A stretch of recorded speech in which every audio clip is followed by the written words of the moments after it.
What's happening, everybody? Welcome back to another Fall Obsession podcast episode. My name is Sam Thrash, and I'm your show host over here at Fall Obsession. Thank you guys for tuning in to another one of our podcast episodes. Always appreciate you supporting Fall Obsession.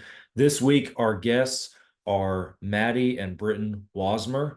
They are content creators and experts at their craft when it comes to hunting and outdoor media production. They work for a lot of big brands in the industry with photography and videography projects, and then they're also doing some of their own stuff.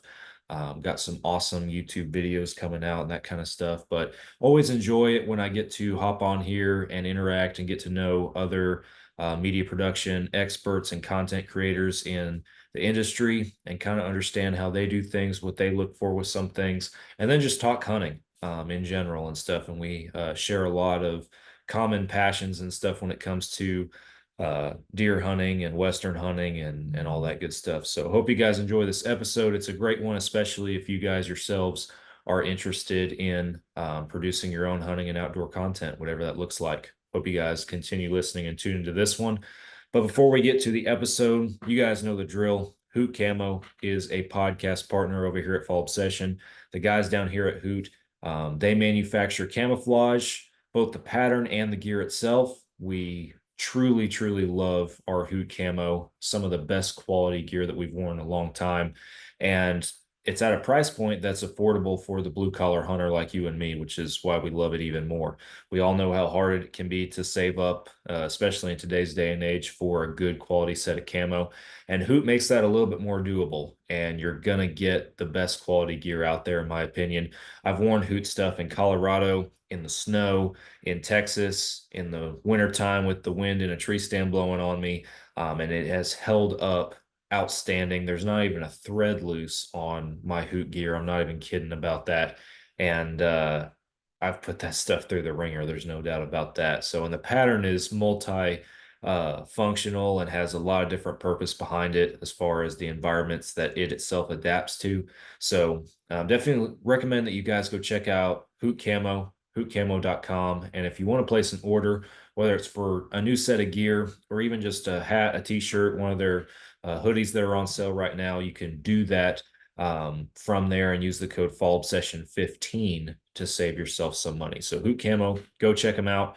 Ridge Rock Hunt Company is another podcast partner. Derek Eves over there in Mississippi.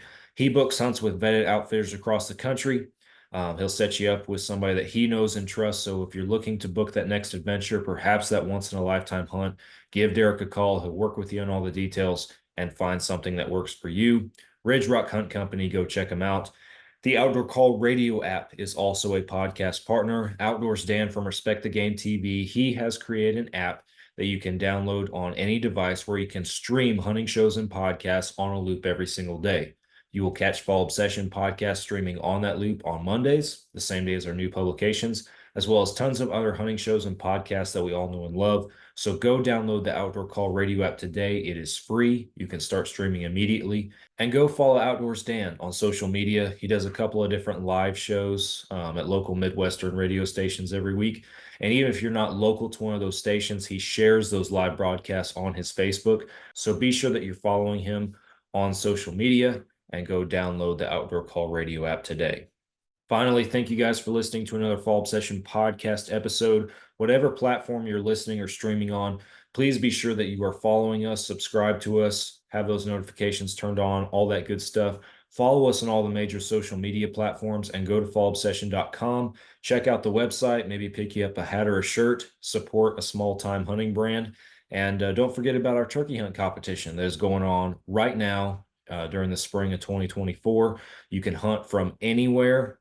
Just hunt turkeys normally, basically, is what it comes down to. And you can enter in the contest, register to win when you kill a bird. A lot of awesome prizes, cash pots you guys can take home. We're giving away gear. We're giving away memberships. We got a bunch of different stuff, a side raffle going on. So head on over to our website. It's all over the website. You can't miss it. And go check out the turkey hunt competition if you plan on hunting turkeys this year. All right, that wraps up the introduction to this episode. I hope you guys enjoy my conversation with Maddy and Britton. You are listening to another Fall Obsession podcast. Oh, you got her, dude. She's down. Let's go. Dude, I just shot a deer of a lifetime. Freaking smoked him. One with nature, and if you're a believer, one with God. Definitely gets your heart pumping. Boy, you are in trouble. Fall Obsession Podcast. What's happening, everybody? Welcome back to another Fall Obsession Podcast episode. My name is Sam, hosting you guys once again, and my guests this week are Britton and Maddy Wasmer. How you doing, guys? Welcome to the show. Good, man. Thanks for having us. Yeah, happy to be here. Well, I'm excited to podcast with y'all and glad we were able to connect and make it work. But for our listeners, if you guys wouldn't mind, just give us a little introduction about yourself and tell us, what you guys do and where y'all are from, all that good stuff. Yep. So my name's Britton. We're from West Virginia, born and raised. We have a passion for the outdoors and big into photography. Yeah, bow hunting is our passion. And then you mix that with our work life, which is high quality photo and video content. And we pretty much work our dream job every day. We get to hunt and do photo shoots. That is awesome.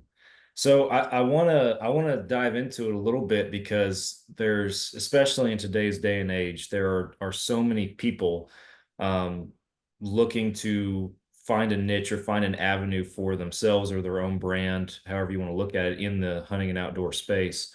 So how did I know you guys undoubtedly have a background in hunting with all this, but how did you guys find your way down this path for media production?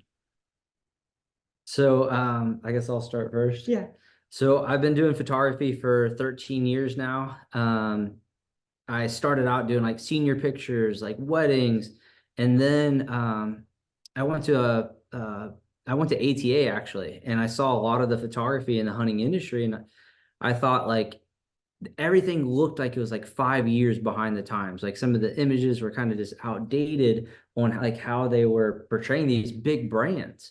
Like I felt like they're pretty major brands that had like subpar, kind of photography. So I started, showing people my portfolio, and it seemed like once one company got on board, like Hoyt, it seemed like all the other companies, got on board as well once they started seeing my style of photography, and they've kind of transitioned into a lot of video work as well. And I typically shoot a lot. Maddy shoots as well, but she does a lot of the editing on the back end, side of things. So. Gotcha. I had my own photography business, and then I met Britton, who had his own photography business. And so then we just kind of collaborated, and it all just made sense. And it's really efficient now. I'm like, I don't know how people do it if you're a one-man team, because having two people is so much better. Oh yeah, absolutely. So where did your I don't want to say interest, but getting into editing and everything like that, because did you take any classes or just over the course of that journey, how did you get to where you felt like you were comfortable doing? Because I've watched y'all's content and everything. It's awesome. And I'm curious how editors get to that point where they, can put together a production like that, because I myself, I'm one of two guys that do editing on our content, and I've picked up bits and pieces from, this over here, that over there, but for the most part, just over the past, 15 years, I'm self-taught for the most part, and learning from my own mistakes and taking stuff from, I see things other people like, but I'm curious, how you grew and developed in that particular area. Yeah. So when I had my own photography business, I really mastered Lightroom. That was my main editing software. And then it got to the point where I started making and selling my own presets, and I kind of like maxed out of that potential. And then when I met Britton, his photography blows me out of the water. So I was like, okay, there's no need for me, there's no need for two of us there. So doing the video side, I was like, looking for like where is my niche? What is my place here? And on the video side, he had other video videographers that he was hiring, to help him and edit his videos. And I was like, well, that's not that hard. I could probably do that. Like, I'm pretty creative. I have an eye for stuff. And from there, I was all self-taught. I watched a lot of YouTube videos. We actually spend a lot of our free time just watching music videos. Like, I like to, like, most people go home and chill and just watch a movie or, whatever you do.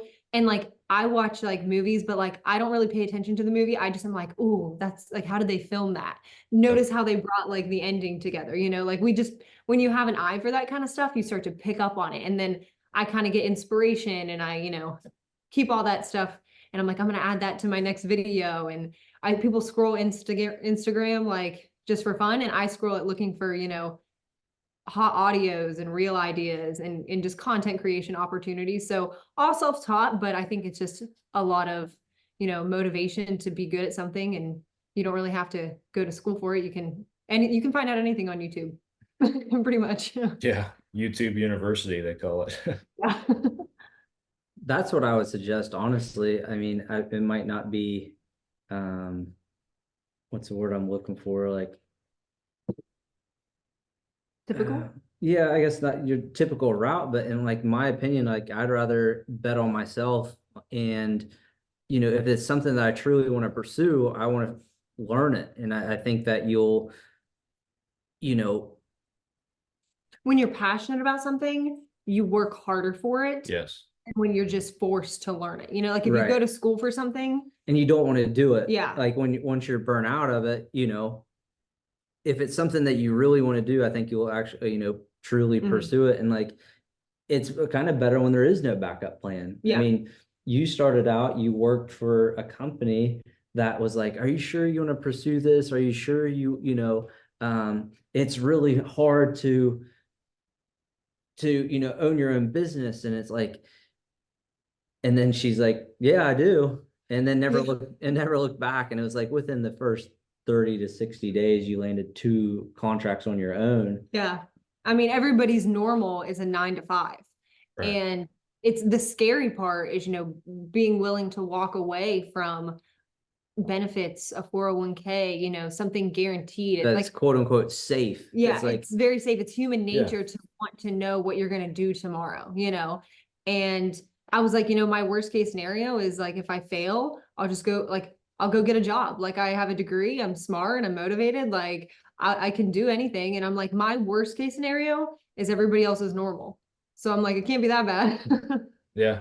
No, that's a great way to look at it for sure. Cause once you, like you said, once you take that safety blanket away, your passion and your drive and everything has to shine through. And, there's plenty of folks that are still grinding away at it. There's plenty of folks that haven't made it yet. And, it's good to see people be successful at it, and capitalizing on something that they're passionate. it kind of comes down to like, how bad do you want it? It's like, Yeah. how bad do you want to, be successful, or how bad do you want to pursue your own route, and I think the world needs more of that type of stuff.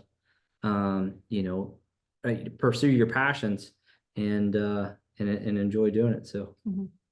Yeah, absolutely. So West Virginia, born and raised, but one quick look at y'all's social media, you see mule deer and, all these other hunting adventures and that kind of stuff. So what's a typical these days, what's a typical year or season look like for you guys? What's the grind like? Yeah, really. Do we even know? It's like tomorrow it's different. It's super fast paced, and it's just like, we roll to Florida next week. Then we're, our year is like virtually completely booked out, but from September to December, like our books are virtually closed besides our main clients. But from September to December, we're nonstop hunting. So a lot of times it depends on what we draw for is, where our schedule can take us. But yeah, we pretty much have our calendar lined out like September hunting, October hunting, November hunting. And so, but yeah, we're all over the place. We ended up drawing Arizona kaibab tags this past season. And we went to the kaibab for 2 weeks and we tagged out on 2 really good bucks. You guys will have to check out the video whenever this launches, but it's on Maddie's YouTube. I think it has like 25,000 or more. Yeah, over 25,000 views. It's our first YouTube video, so it did pretty good for the very first Yeah. one. And we Awesome. killed two really good bucks, and it was velvet. So it was an awesome adventure, and it got a lot of some of our best, landscape and animal shots, to date were from that trip. So Yeah, it's beautiful out there. Yeah, absolutely. It is deer hunting out west? Is that one of y'all's most favorite things to do, or what are some of your most enjoyable experiences you've gotten to do so far? I would say I fell in love with mule deer hunting. Like if I lived out there, I would pursue that a lot. I would say probably my most enjoyable experience was axis deer in Hawaii. yeah. I mean, don't get me wrong, all hunting's fun, and I don't think there's anything that tops being out in the woods, but as far as what takes it to the next level, we went to Hawaii last year and chased axis deer with our bow, and that was just totally different. Like you can't you can't prepare for that here. You got to go somewhere where they are, and it was really cool.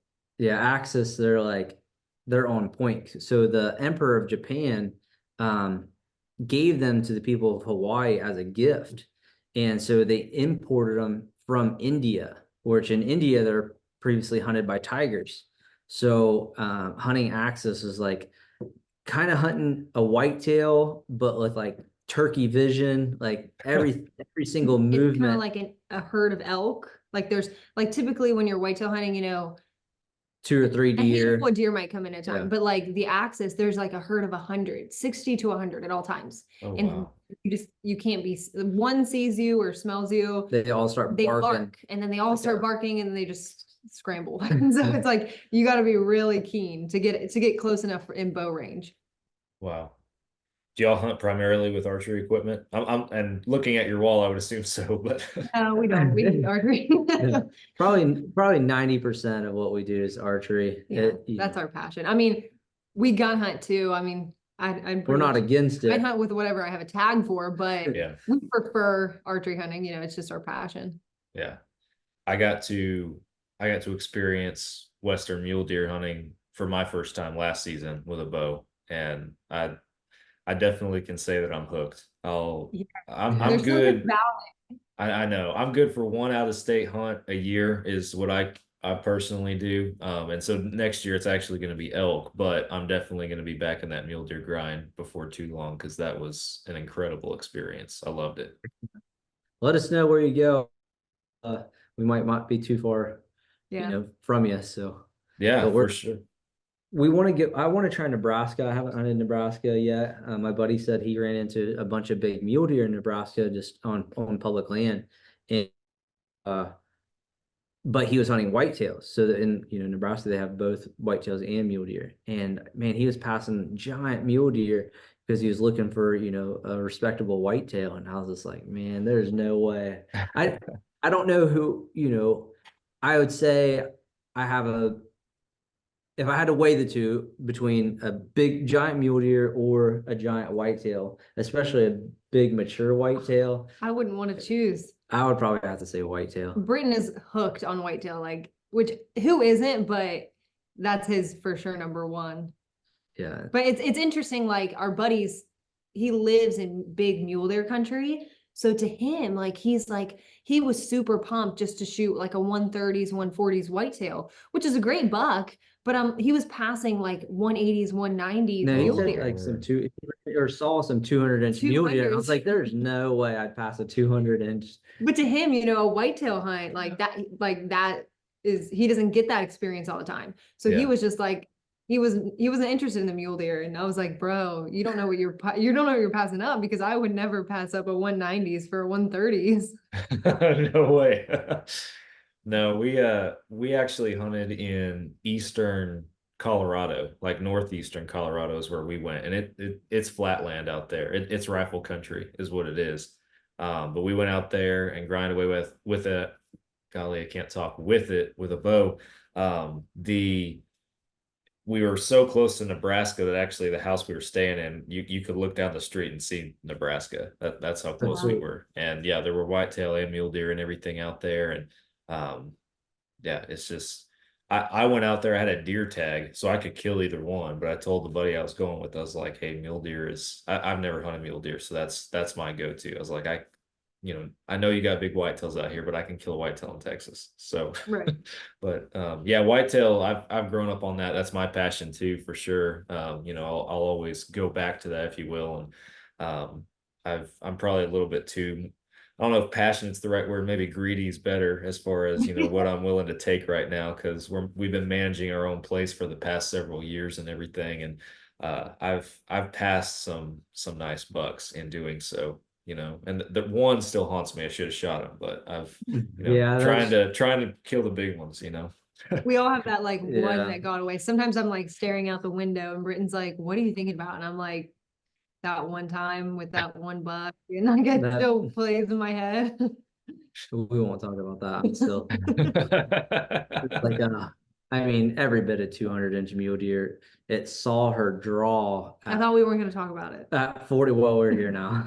We're here now. Here we go. Draw at 41 yards, and then like she got halfway drawn perfect, and he didn't bust.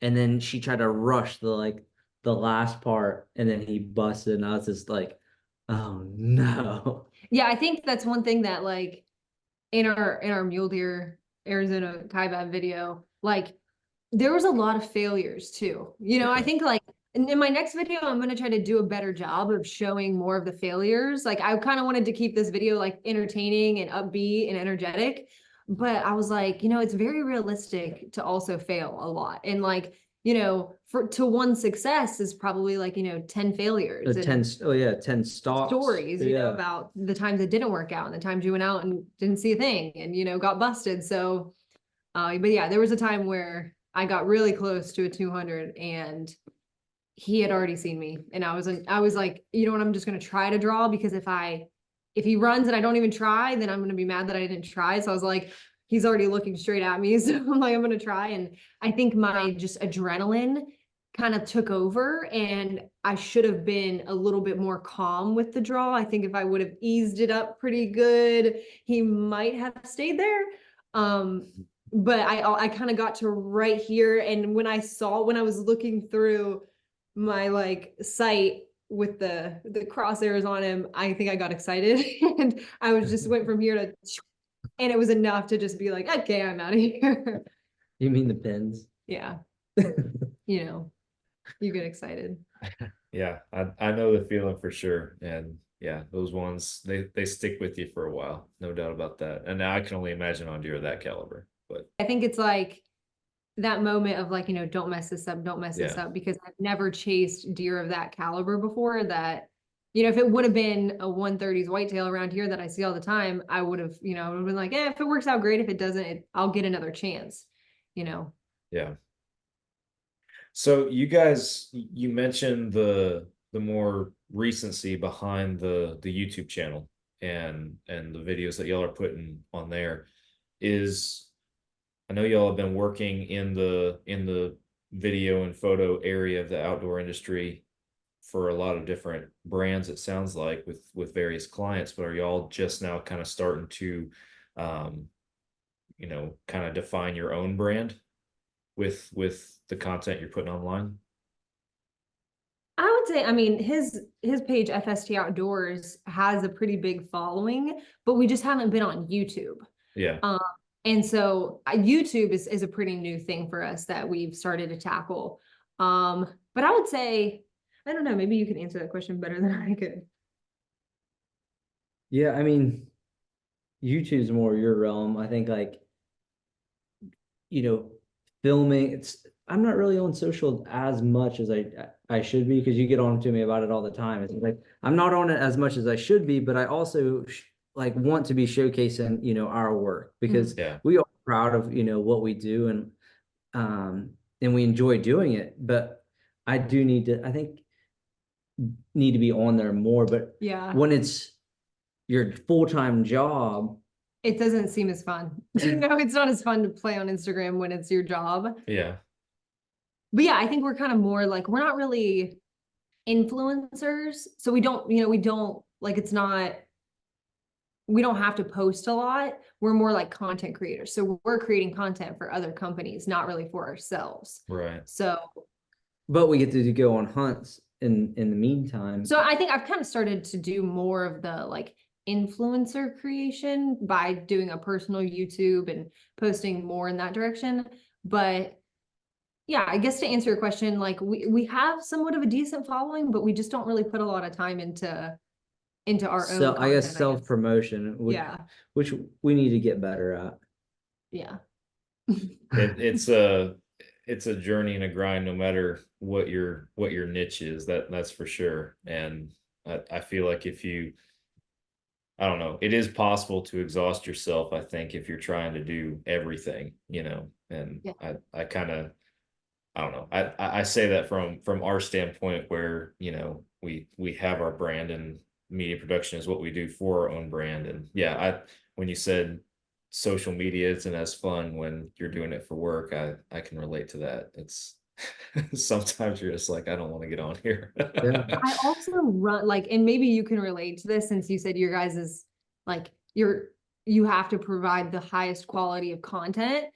I am not satisfied with just like I don't know how like influencers just like start taking a video like, here's what I'm doing today, everyone. Like all I can think about is like the lighting on this sucks. Like, and I'm like, I'm obsessed with only posting the best content.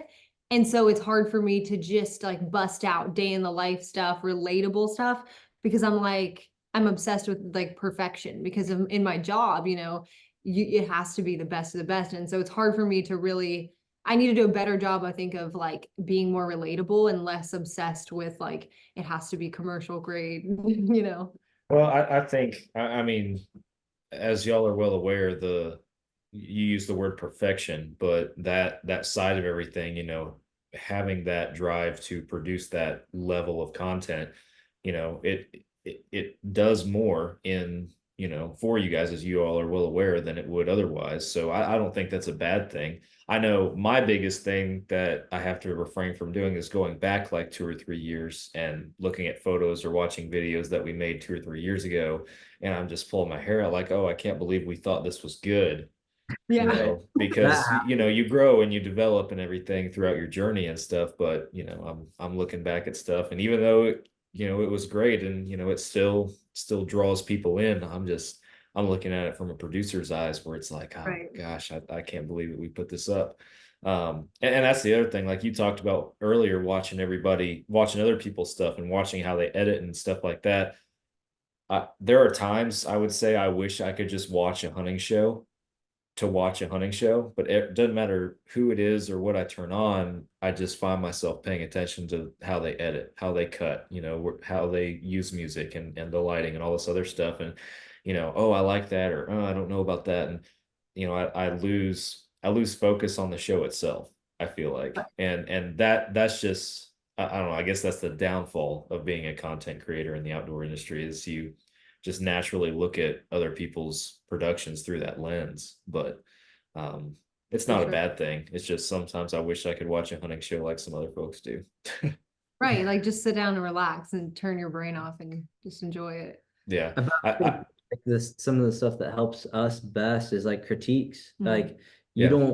you don't know if you're missing something without like certain critiques. And I think that makes you a better photographer or videographer, is when people do like look at your stuff and critique it. And then when you see other people, if you can take the critiques and see other people's point of view, like, oh yeah, I should have done that. I think that's what makes you a better photographer, in the long run. Yeah. Well, and if you're the one critiquing too, to do it in a constructive and a positive way too, Oh, yeah. definitely helps, because and I'm the first one to raise my hand and say that I do it, is somebody could be 100% right, but if they come at it from a negative light, Right. you're gonna kind of blow them off probably and be like, And whatever, I think man. like we have to do our part as hunters, when you document some of what we do, and it's showing it in a positive light, Yeah. because it's really easy to show it in the wrong light and give like the anti hunters like ammunition, by using, video content that other people put out against us. Yeah. And that's why it needs to be, professional and respecting the animal. It's because it's really easy to put bad stuff, on social media because you might think it's cool, but I think, give the animal the respect that it deserves because it's really good at evading hunters. Yeah. And yeah. It's funny you mentioned that. Last week, actually, I recorded an episode with a group called Howl for Wildlife. I don't know if y'all have heard of them, but they're a very active conservation organization for wildlife and hunting, and they work on connecting hunters or those who want to have a say in conservation issues, like at a national or a state level. They work on connecting them with the right avenues they need to actually have their voices heard. Not to get off on that, but one of the things that I talked about with those guys and that they were very, very vocal about was the importance of hunters. Doesn't matter if you're a true all-in content creator or if you just, post your kills on social media, whatever it might be, anywhere in between, but how we have to portray hunting in a positive light for that very reason, because they say the antis, it is so easy for them just to, pull any picture or pull anything and spin it their own way. But we have our work cut out for us is basically what it is. We have the harder job, but if we're able to educate people as we put stuff out there, it's only going to help us in the long run. So 100%. Yeah, for sure. what have been some of the biggest struggles that y'all have had, whether it be photography or videography, as y'all have grown in this journey of media production? Well, my struggles are probably different than your struggles because mine's more focused on the editing side and yours is on the filming. So maybe you go first. It's hard to hunt and film, especially if it's just the two of us. It's hard to hunt, film, guide, spot, and make sure everything's just on point. It's a lot of moving parts. And then, with our kaibab buck, we found our buck the day before season. It took me 9 days to kill him. The first day of season, there's 5 trucks parked right where he was, like right where I found him. And then it took me 9 days to kill him. But like, it's hard. Well, Maddie had the camera like 5 feet from her. Are you talking about your kill shot? Yeah. It was on film. Yeah, but hear me out. So Maddie spotted these bucks that came into a drainage. And like when they came into the drainage, she's like, hey, I found a buck that we should go after. I think the big bucks are going to stay in the drainage because the little ones kind of like popped out over the sides. And I dropped down into the drainage, and sure enough, the buck that I shot, they came down off the top of the hill, and Maddie started filming with her phone. Okay, let me tell my side of the story. Hold on. You can't tell my side of the story for me. I was so focused on glassing these deer because they're also like an aspen forest. So all of a sudden they're there, and like they weren't there, and then they were, and they just blend right in, and it's so thick in there. So I had been watching them for hours, and I was like, I have no idea where they went. They're probably down in this drainage somewhere. So like he went down there and set up, but I'm just obsessed with like, where did they go? Because if they end up going this way, I need to tell him like, hey, never mind. Like they're all the way over there, So I'm just looking everywhere for them. And finally I see them. And I mean, I saw just horns like this, and I'm so absorbed in the binos that I'm like, I'm counting how many there are, like which one is the one he needs to go after. Well, he's all the way down in the drainage. Like I can't help him. Like I'm far away, but I was so like absorbed in glassing and the actual hunt that all of a sudden I was like, wait, I'm supposed to be getting this on film. And so then I just all of a sudden, like the camera was probably 7-8 feet, probably. I would have had to crawl, and I was already in the sunlight.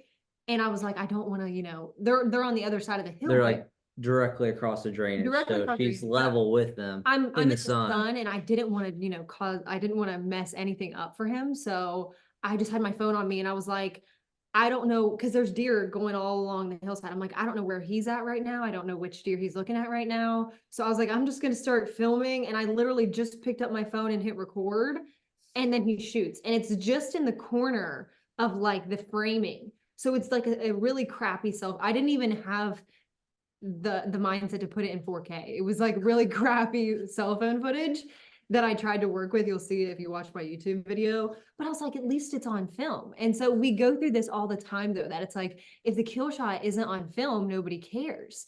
And so like, but my kill shot wasn't on film. And it's just like one of those things where you're like, you get so like, honestly, like I would love to go on a hunt that we didn't have to film. If we had a cameraman. I just want a Yeah. cameraman, but like we're trying to do it all. We're hunting, we're guiding ourselves, we're filming it all, and it's like I just want to enjoy and embrace the hunt without having to like be like, oh crap, I didn't get the kill shot on, because it's like that never used to be a thing, and now it's like that's the only thing that matters.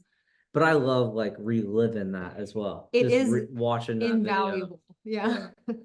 I couldn't agree more. It is self-filming, or even in y'all's case, like you just mentioned, even a duo like that can be challenging, just in making everything happen. That same Colorado hunt that I went on, the mule deer that I killed, I didn't get it on film, like the kill shot itself either.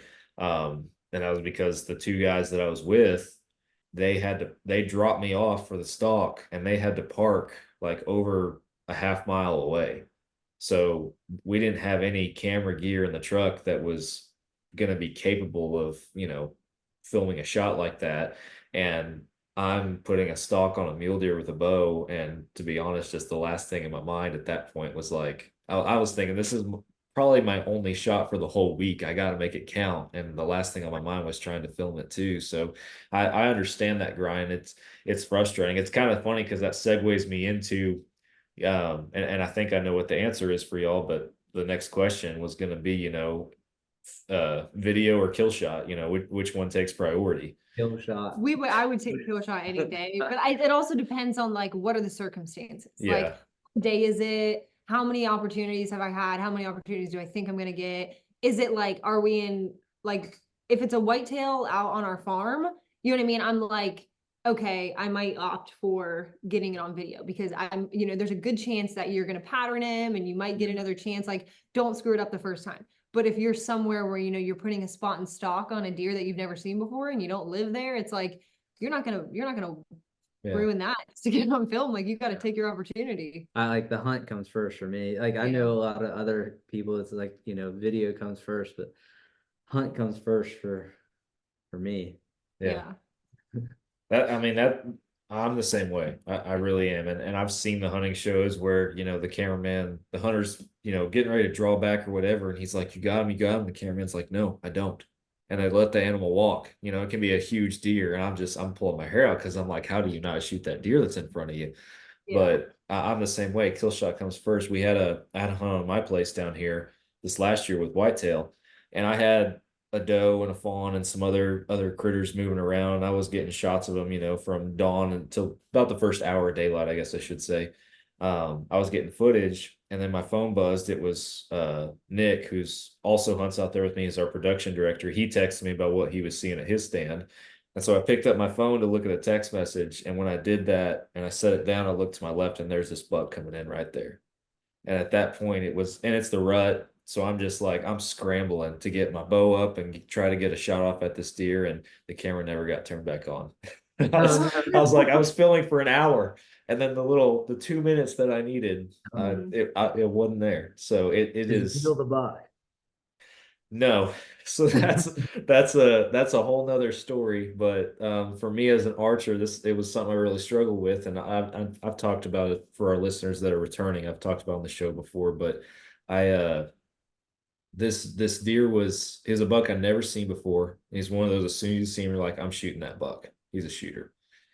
And he came in on the backside of my little clearing setup and everything. He was just checking that doe, and he decided it wasn't worth his time, and he was leaving. And so he was in and out, and I gave him a little grunt right as he was leaving, like another step, and I don't have a shot anymore. And I had to guess my yardage, and I guessed 45. And he was 41. and No, no. I held higher than I should have for that shot. And so I shot high, You're at the top and of the record, you yeah, hit it. I had impact right there in the no man's land. I'm not proud of that, but we talk about, sharing failures and everything, and that was something that ate up me for a while with that one, because I knew the second that I shot and the second my arrow was leaving my bow, I call it my archery brain, slowed everything Yeah, down. yeah, And I knew the second the arrow released that it was going high. I was like, I just messed up. And I was just praying mid-flight that it cleared him, because I wanted yeah. a clean miss at that point. And then I heard the smack. I was like, you gotta be kidding me. So, Um, but no, I have a blood tracking dog. We put the dog on him, and we worked him for about 4 hours and nothing. So yeah, it yeah, we was, were talking about this today. Is this out of a tree stand tendency? A lot of people will shoot high. yeah, Um, what I've been doing, like when I draw like straight out, because we go pretty high up in a tree stand. 25 to 30 feet is like yeah, a normal height for us. But when I draw straight out, and then I bend at the hip. And I I always try to aim for that lower third, almost not quite the white, but like that lower section. And typically I'll always hit just a touch higher than that, from a tree stand. And the majority of, I think, bow misses are going to be high, especially out of a tree stand. So you got to really start aiming just a touch lower than what you actually think. Because even if you aim mid mass and they flinch just a little bit, you're typically going to shoot a little bit high. So Mhm. And there's that's so something many. like, oh, Go sorry, go ahead. ahead. No, go ahead, please. I was just gonna say at our archery range, it's like when you're just out practicing with your bow, you're just aiming for the 10 ring, right? Yeah. And then like I have to physically get out of like, when you're holding and you're like, okay, this is right about where I want to hit.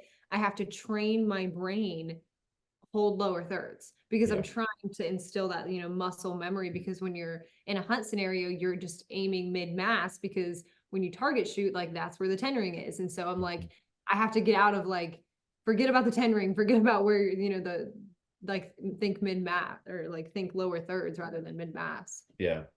I kicked myself because days before this hunt, I had watched I think it was a video on TikTok. This guy was talking about this, about how you practice for actual bow hunting shots and everything.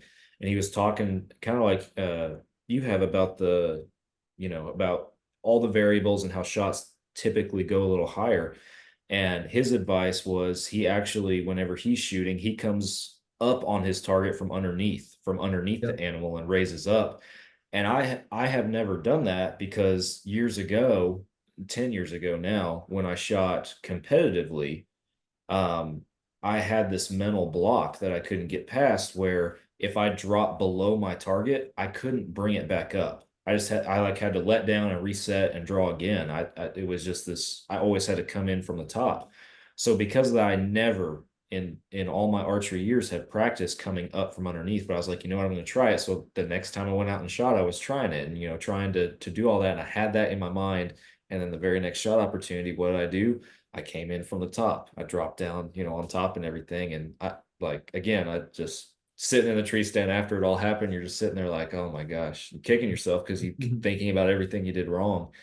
And yeah, there's so many variables with bow hunting, and then bow hunting out of a tree for sure. Where you have to be diligent and precise with that shot placement for sure. Like Yeah. we're big into hunting out of our Novix tree stands. But like to me, rather, I'm 37, so like I've never saddle hunted. But like those awkward angles would be hard for me, because it's just not something that I would be used to, shooting, because I'm typically flat-footed, or but maybe from hunting out of a tree stand for up teen years, that's just what I'm comfortable with. And it's hard Right. enough, in my opinion, to shoot a deer, flat-footed out of a tree stand, that it is like dangling from a tree from a rope, half backwards, or I don't know. And I would fidget too much. I feel like, you know, I like to sit down, you know, I don't want to be standing the entire time. So, but that's just, I know it's a thing everybody talks about, you know, how great it is, how fast they can hang, you know, their set. But I've hunted with other, you know, saddle hunters as well. And to me, they take 30 minutes, 20 to 30 minutes to set up, you know, their saddle. There's a couple different people that I've hunted with, but I can hang a double set of a Novix in 5 minutes or less. Mhm.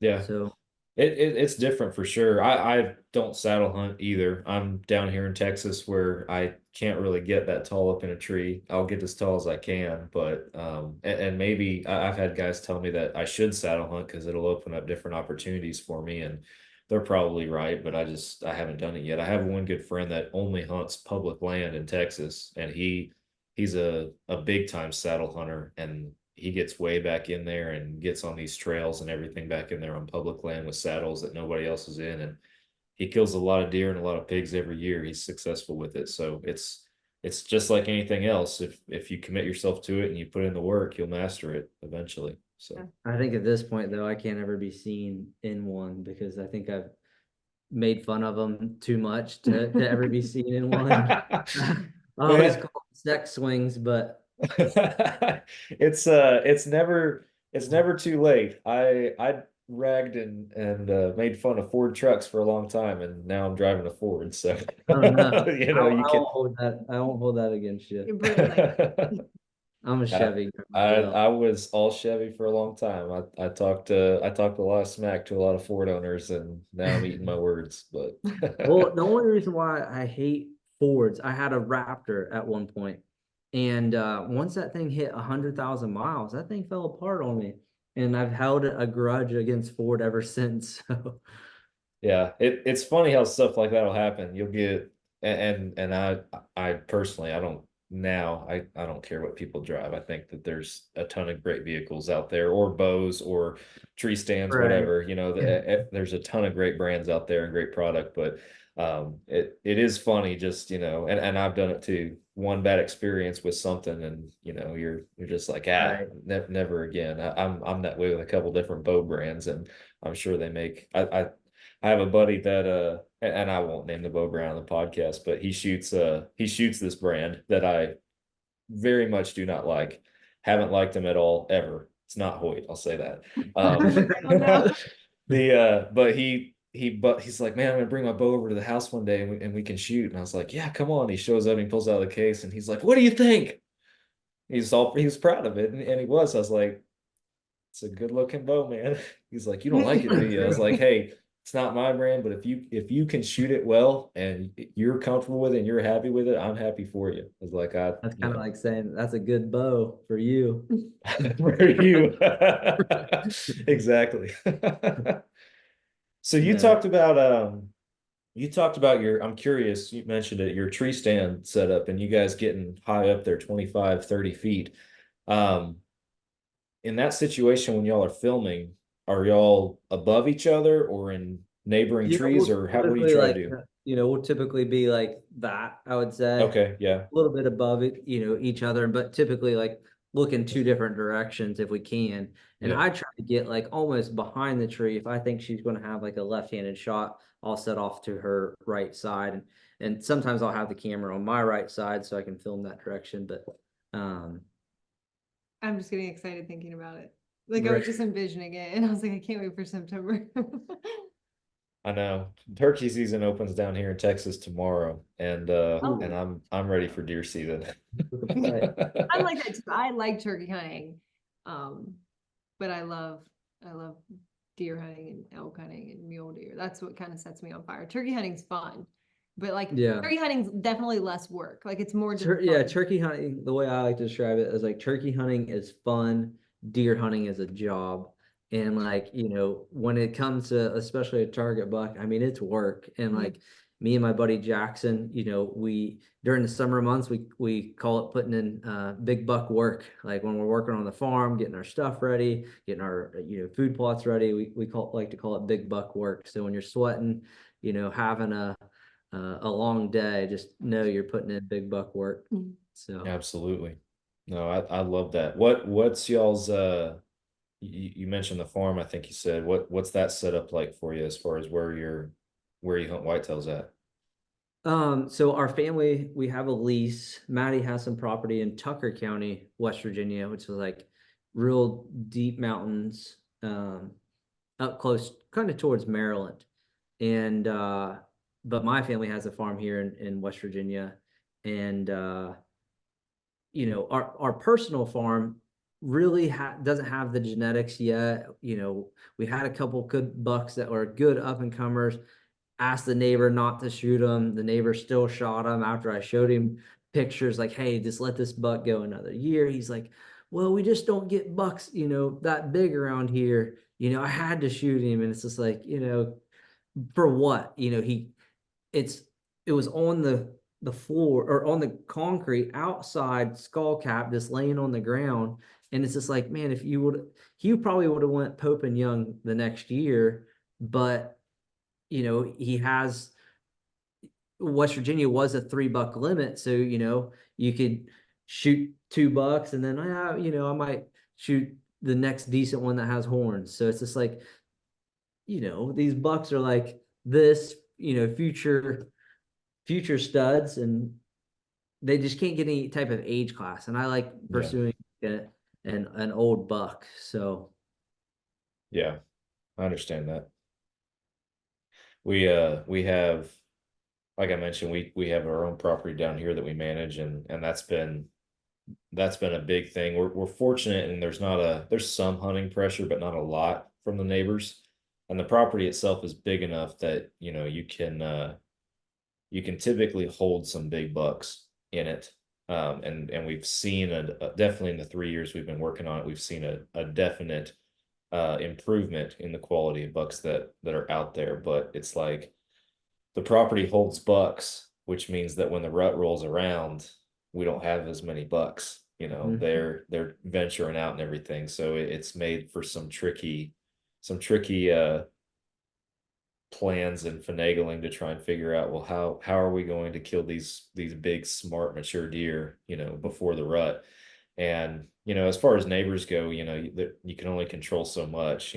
That's what anybody will tell you. You just gotta do your thing and control what you can. But other than that, I try to just hold true to, I don't have to be out there opening day. I can try to hunt the deer for what the deer's doing, as far as daylight and stuff, because I don't think I'm gonna be doing myself any favors if I just try to hunt, if that makes sense. And I get that some people 9 to 5ers, they have the weekends to hunt and that's it. And so that's a little different, but my schedule is pretty unique and I'm able to be a little bit more flexible with it in hunting season, and I try to be for sure. heck yeah. So I asked y'all about the tree stand thing because there was this one time that my buddy and I were hunting public land and we hunted in neighboring trees. I was filming for him. He was hunting. He had the tag, hunting whitetail, and we were in neighboring trees for a couple days, trying to get ourselves on a deer. And we ended up moving to this one big tree that in Texas, of all places, allowed us to get 25, 30 feet up. And I laughed I chuckled inside when I heard that because I was filming for him. So I started scurrying up there to get my stuff all set up, and I got 30 feet up. And he's fiddling around with his stand, head down toward the ground the whole time I'm going up. And he looked up and he's like, dude, why are you so high? It's like, you don't need to be up that high. I was like, hey, I want to get, make it worth our while. We got to get up here. And he was a little bit more weird about it than I was, but I like being up that high. I think it's cool. Yeah, and I think it helps being up that high to avoid your kind of scent wall. I think it kind of blows over top of them a lot, especially big mature whitetails. Man, they're every little thing that you can do to get an edge. And I think going up a touch higher than what most people are comfortable with. Now there are some other people that only go like one stick high, which is something that I want to try. I want to try going like one stick high, setting a stand, 5, 6 feet off the ground, and hunting deer that way. And I also want to try water access only. I want to try to find some really remote places that I could hunt whitetails, just water access only. And I think that's something that's on our agenda for this year. So I think we might be able to come up with some cool videos on that. So walk me through, because I'm novice to it as well. Walk me through the 5 to 6 feet high thought process behind that. It's just like getting in on, a thick area where it's so thick you can't really, it looks like a really bucky area. And if you get in a good travel corridor and you only have to bring one stick and your stand, and you can kind of, I call it squirrel, you can kind of squirrel around a tree to where the majority of you is like kind of hidden behind the tree. And but yeah, basically hunting 5, 6 feet off the ground, just above, almost the brush line. I know of a couple people that's been pretty effective, killing deer that way. I might have to try that. Like I said, I haven't been able to get up too high in a lot of trees down here in I Texas. think so- it'd be one of those things like you definitely probably can't have like camera arms and stuff like that, but you could have GoPros or maybe a GoPro mounted behind you. Yeah, I just think it'd be a different, form of hunting, and there's less room for air, but still when you're elevated like that, it's a lot quieter than, just being on the ground. Yeah. And it might be an area where you can just go up just a little bit and catch a big mature buck slipping because he doesn't expect you to be in that area. And especially with you being in Texas, it's hard to find trees that are, they can even hold a tree stand in Texas. So maybe give that a shout or, a try. Yeah, we have found ourselves for every tree stand setup we have so far, it has been we find the tree and then we work on the area around it to try and make it a huntable or attractive area for deer. Just because I will take hunting in a tree stand over hunting on the ground personally any day of the week. Oh yeah. And I just so anytime I find a tree that we can, squeeze a stand in, we're doing it. My dad actually, after our second year on the place, he came back, he hunts out there with me, and he was like, I found the perfect tree. I found a tree for a tree stand. I was like, awesome, where is it? He's like, it's 300 yards from camp. Okay. So we put a tree stand in there, and long story short, the biggest buck that we've had on the property, he'd go over 160 whitetail by easily.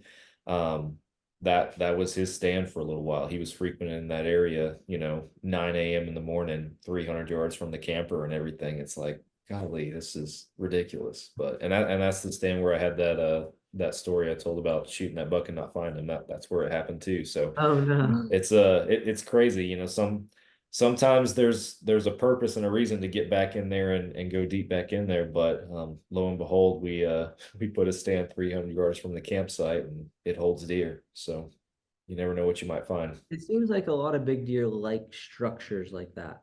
Like they like to hang around, just a house or a cabin or an old barn. It seems like I don't know what the science is behind it, like, but it seems like a lot of big deer like to be around structures.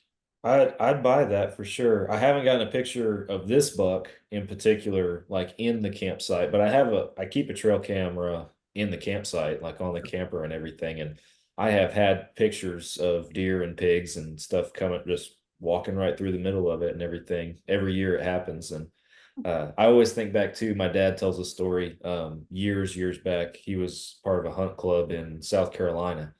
And he tells a story about how everybody would go way back in the woods, and there was this one old timer in camp that when everybody would go back, he'd just go sit in a lawn chair with a rifle by the front gate. And he goes, that guy tagged out Oh every my year. It's probably hammer a giant too. Yeah, exactly.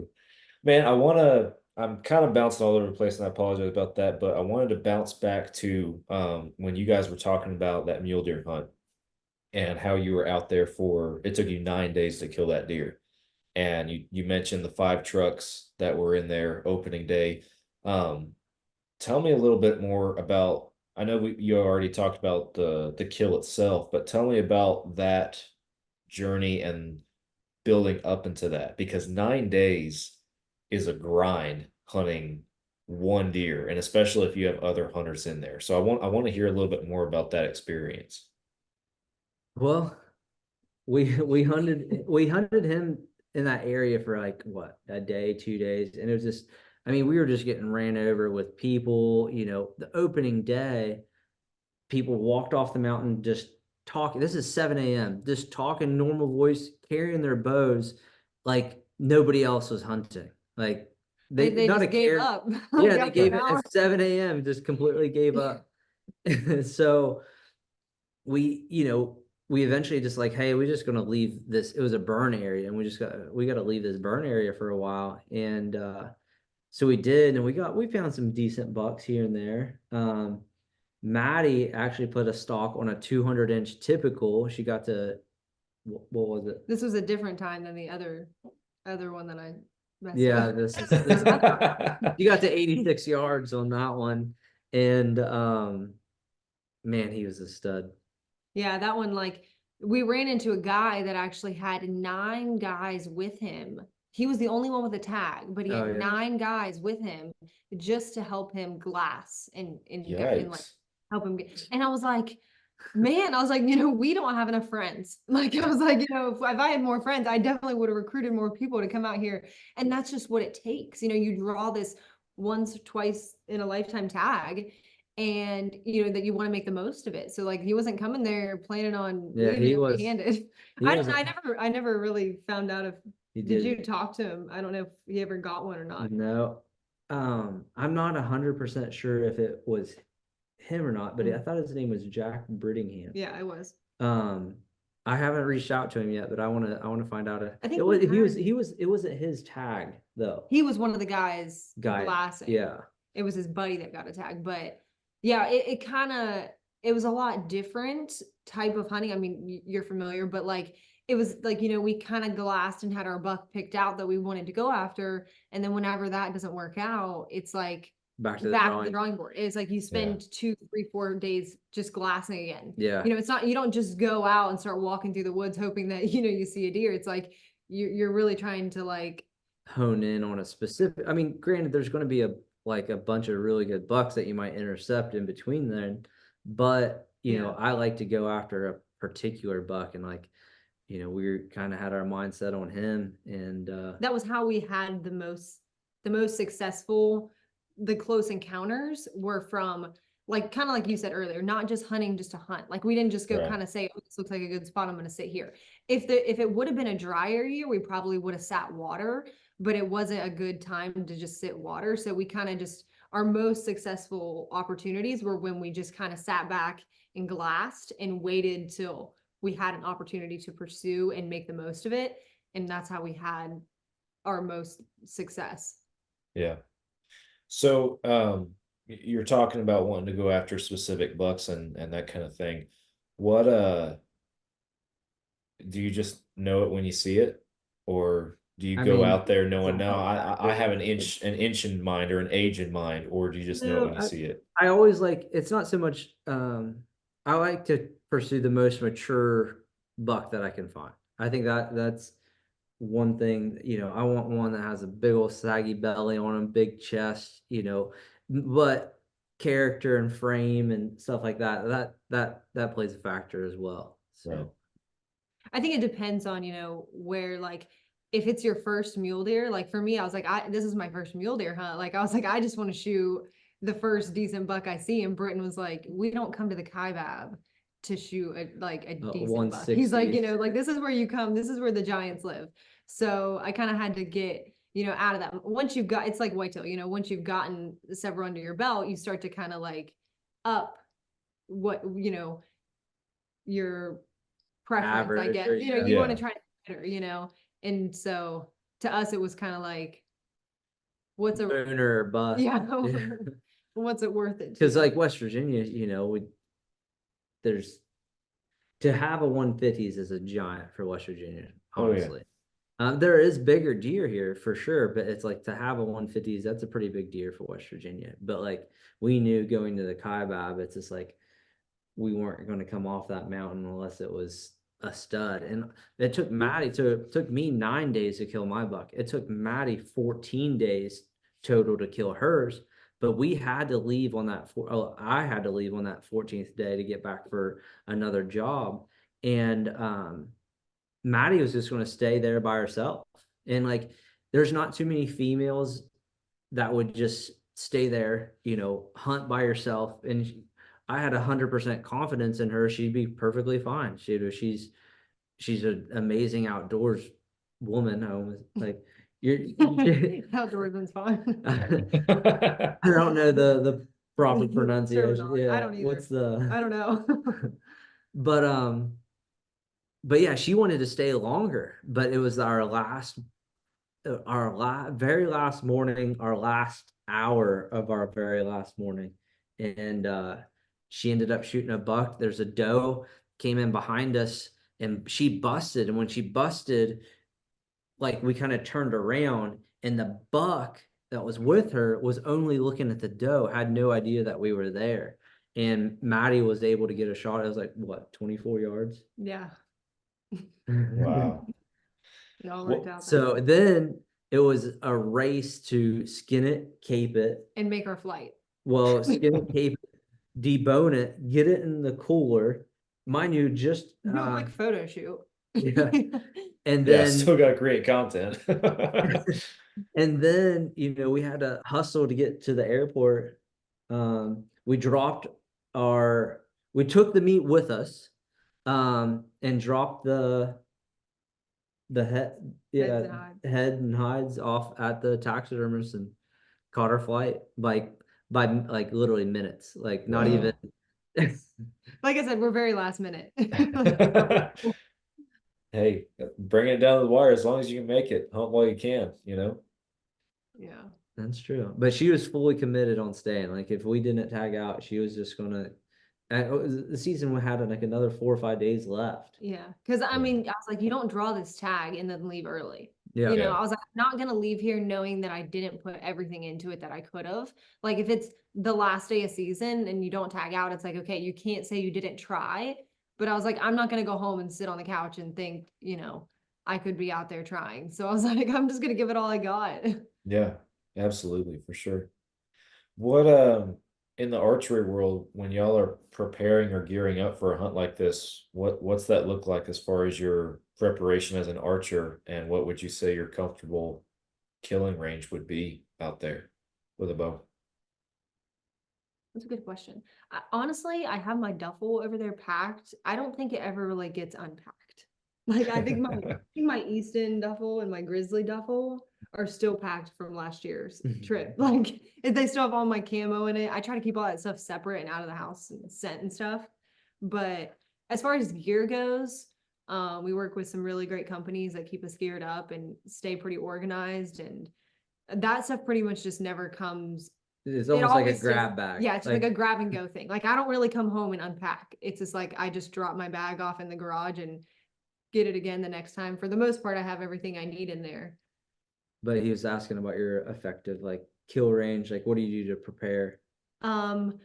So I think my bow, which I just got a new sight and setup. So I'm trying to really push my limits on distance, but my effective kill range, it also depends. If it's an elk, I think I would take a shot at 60 to 65, maybe 70, depending on the circumstances. But a whitetail, my effective kill range would be 40 to 50. Not that I would want to take a shot like that, but I could. Right. I feel confident that I could if I had to.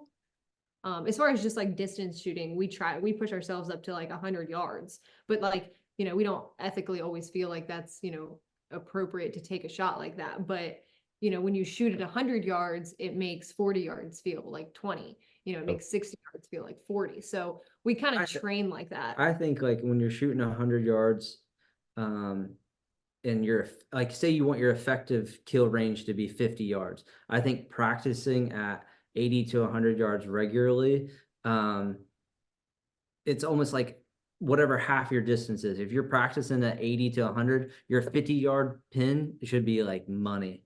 Yeah. And I would say my effective kill range is probably 60, and then for an elk, I would say 80 to 100. I mean, I typically here in our backyard, I have like an elk target. It's 126 yards, and I shoot that. I don't know. I probably send 4 or 6 arrows at it a week. But like leading up to before a hunt, like I'll only shoot 1 arrow at like 60 or 80 yards. Because in my opinion, you're only as good as your first arrow. So if, like that first shot, make it count, and being able to pick your bow up, knock an arrow, shoot, and 12 ring it at 60 yards. I think that is to do that every morning, leading up to a hunt. I think that's a good piece of advice, is like try to make your one single arrow shot 60 yards, and I think you'll have more success. It's not like dusting your bow out. You haven't shot it since last year. Take it to your hunt. I definitely think practicing and preparing for success, and knowing exactly what your bow is going to do is super important, especially doing a big hunt, a big draw hunt. I couldn't agree more. The past 5 or 6 years, I've really had a big push personally to, shoot long distance and be able to hunt long distance, not necessarily for whitetail, but mainly out west. And so I'm always curious. That's why I ask. I'm always curious what other people's routines are or mindsets are as far as, what they practice at and what they're comfortable killing at. Because I've gone back and forth, either with both of those as far as just also kind of depending on the year and what I'm hunting. But I know I was practicing pretty far out there for this mule deer hunt this last year, and I ended up shooting him at 28 yards. I was No. I was like I was like, I didn't really need to do all that, I guess. that's how I felt. It was kind of a roller coaster because I was shooting 80, 100. And that week is when I had my mishap with that whitetail at 41. And so, and the week after that, I'm going to Colorado. I'm like, man, I can't even kill a whitetail at 40 yards. How am I supposed to kill a mule deer at 80? And Right. then lo and behold, 28 yards. I was like, all right, I'll take this. Thank you, That'll Lord. work. That buck I shot at the coyote, it was 68 yards. Wow. It was over top of an aspen tree, and he was like a half a step from like being gone forever. Like literally his front shoulder was pretty much completely covered by aspens. And I just remember holding the pin like right at the bottom of his heart. And when I let off, I felt like it was just a touch lower than what I wanted.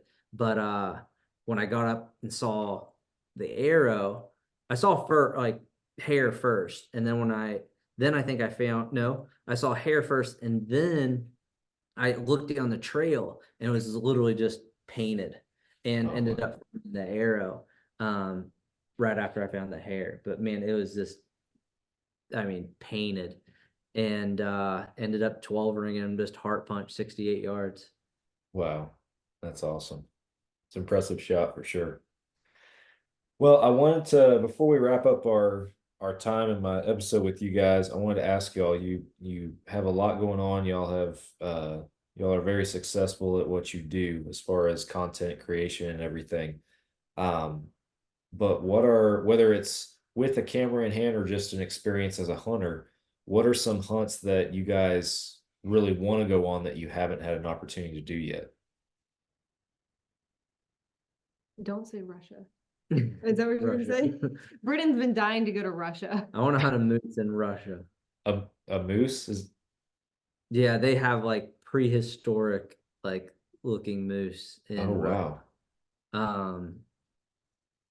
Yeah, I would say mine would be moose too, but I don't really want to Alaska. go to Russia. Yeah, I've never been to Alaska, so I feel like I want to explore the whole United States before I really want to go to Russia. Normally when you hear Russia, you think those big Russian boars or something is like the most popular, or at least over They here, have what like people most commonly refer to, I'd say. they have Right. some giant grizzlies, giant moose. I'm not big into sheep hunting yet, but like I could definitely get behind it because I know it's like a grind. I just know that like once I commit to it, it's like there's no looking back. So I want to pursue some more big game first, but yeah, that's a bucket list of mine. That's like if I was to say my dream hunt, is that or Saskatchewan whitetail? Yeah. One of those two. Yeah, Yeah. we just really like traveling and going to new places and, learning different states and different areas, and that's all fun to us. It's awesome. Well, what is next though? I know you kind of briefly in passing mentioned a couple trips and stuff this year, but what's in the editing room right now and what are you guys most looking forward to for 2024? In my editing room right now we just filmed some tonight, but I'm really trying to post more stuff on my YouTube, kind of more geared to like specifically female hunters or just beginner bow hunters, youth bow hunters. Because kind of something that like my dad was a very avid bow hunter and I just grew up in it from a very young age. And I just kind of think about it sometimes and I'm like, if you didn't grow up in it and your dad's not, and maybe, like you're a female, maybe you don't have a boyfriend who's into it. Like to me, it's like everybody, like nobody's smarter than you. They just have more experience. And whenever I'm a really big fly fisherman, I know I'm like a really big nerd because in college everybody was out partying and I was like in the fly fishing club. And like I struggled with fly fishing so much because there's just a wealth of information that's like not really necessary to know right now. It's like I just need to know how to catch one fish and then I can build from there. But Right. I felt like, not to get off topic about fly fishing, but like I could talk about that a lot.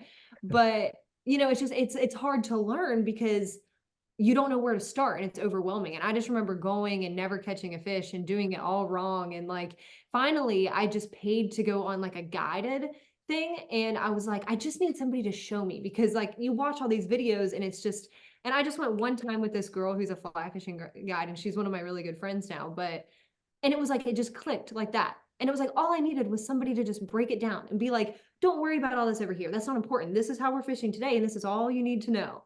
And it's just, it's really been beneficial. So something that I'm trying to curate in my editing room, I guess, is videos that pertain more to like beginner bow hunters, female bow hunters, getting people started, tips and tricks, stuff like that. I'm just passionate about, getting people hooked on the outdoors and interested in it. If you don't have somebody to teach you, I'm going to try to do more stuff like that.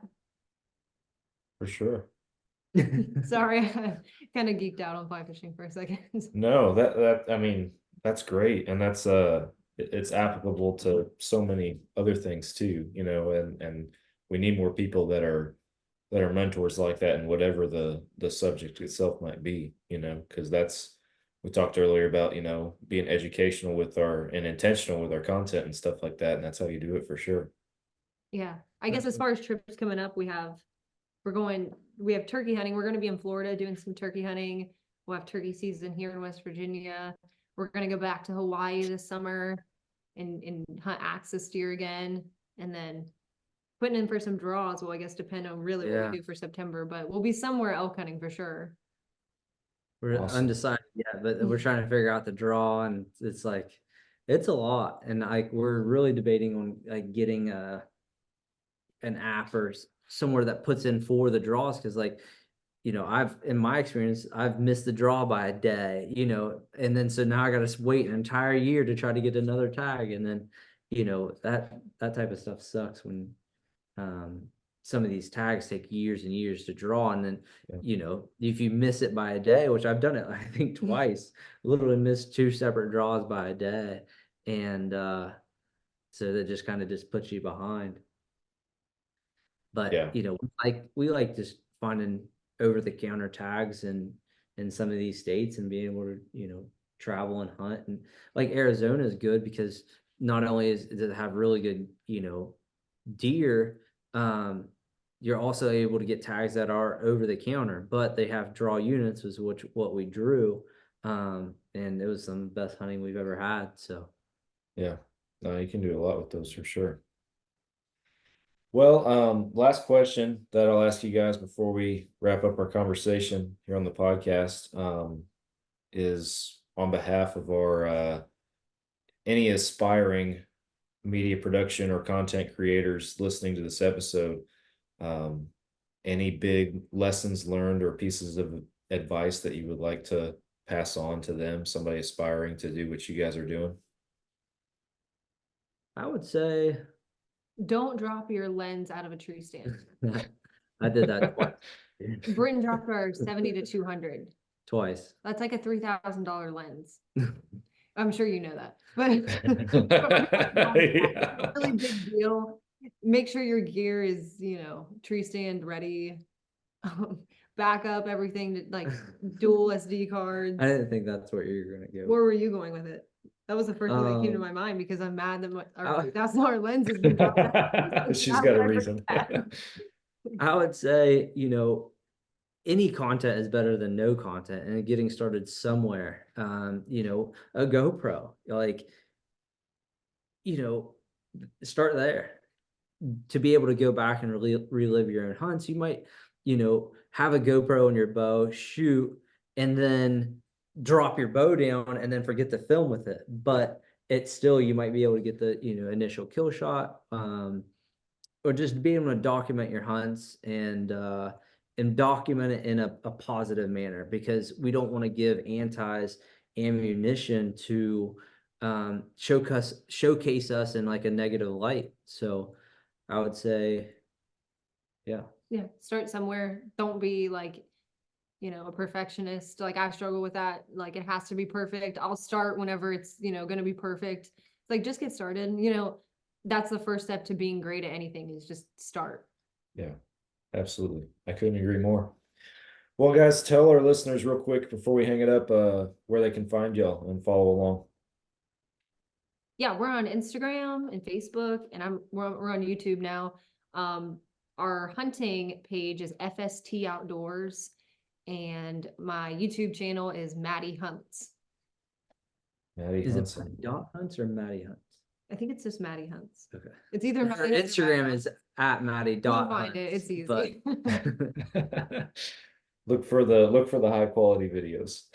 yeah, it's FST Outdoors FST Outdoors. is our FST Instagram Outdoors. page. So we try to post on our stories as regular as we can, during hunting season, to like when our viewers, might be at work or something, we try to like bring them along with us on the hunt, show them the highs and the lows, so they're almost like they're hunting with us, from our stories and stuff. And we try to update it as regular as we can.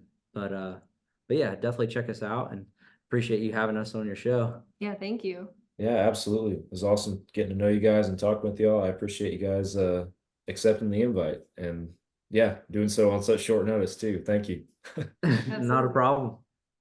Well, for our listeners, thank y'all for listening. Hope you guys enjoyed. Be sure that you follow and subscribe, on whatever platform you're listening on, and I'll be back with you guys again next week for another podcast. Thanks for listening.